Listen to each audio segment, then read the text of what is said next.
আগতে কৈছো যে বিজেপিৰ দৃষ্টিভংগীৰ পৰা বিৰোধী ঐক্যৰ কোনো ডিছকাশ্যন আমি নকৰো। দুটা কাৰণে নকৰো। বিৰোধী পক্ষ 22টা সিটত তেওঁলোকে কাজিয়া কৰি আছে আৰু সেই 22টা সিটত আমি নিজিকো। গতিকে বিৰোধী ঐক্যৰ ডিছকাশ্যন বিজেপিত নহয়, কাৰণ য'ত বিজেপি ষ্ট্ৰং তাত বিৰোধী ঐক্য হলেও নিজিকে, অনৈক্য হলেও নিজিকে। গতিকে বিৰোধী ঐক্যৰ সাবজেক্ট মেটাৰটো হল 24 সিটৰ, বাহিৰৰ নহয়। এটা ডিব্ৰুগড়ত বিৰোধী ঐক্য হল, কি ফৰক পৰিব? জালুকবাৰীত বিৰোধী ঐক্য হল, কি ফৰক পৰিব? নলবাৰীত বিৰোধী ঐক্য হল, কি ফৰক পৰিব? শিলচৰত বিৰোধী ঐক্য হল, কি ফৰক পৰিব? লক্ষীপুৰত বিৰোধী ঐক্য হল, কি ফৰক পৰিব?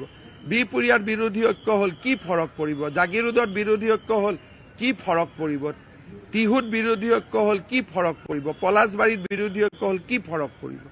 গতিকে বিজেপিৰ সিটত বিৰোধী ঐক্যৰ কোনো ইম্পেক্ট নাই। এইটো হল যদি বিৰোধী ঐক্য নকৰাকৈ 24টাৰ সিট নোলোৱাকৈ যদি অখিল গগৈ ঐক্য কৰে, অখিল গগৈ যোৱাবাৰ এছেম্বলিত যি আছে তাত থাকিব। লুৰিণজ্যোতি গগৈয়ে যদি বিনা কান্দি নোলোৱাকৈ এলায়েন্স কৰে, তেওঁ য'ত আছিল তাতেই থাকিব। কংগ্ৰেছে দিব পৰা 24টা সিট আছে। যদি বিৰোধী ঐক্যৰ কাৰণে 4-5টা সিট বাকী দুটা পাৰ্টীয়ে টানি আনিব পাৰে, তেওঁলোক জিকিলে। আৰু তেওঁলোকক লাগিলে 50টা সিট দিয়ক, কিন্তু সেই 24টাৰ ভিতৰত যদি নিদিয়ে কি লাভ হ'ব?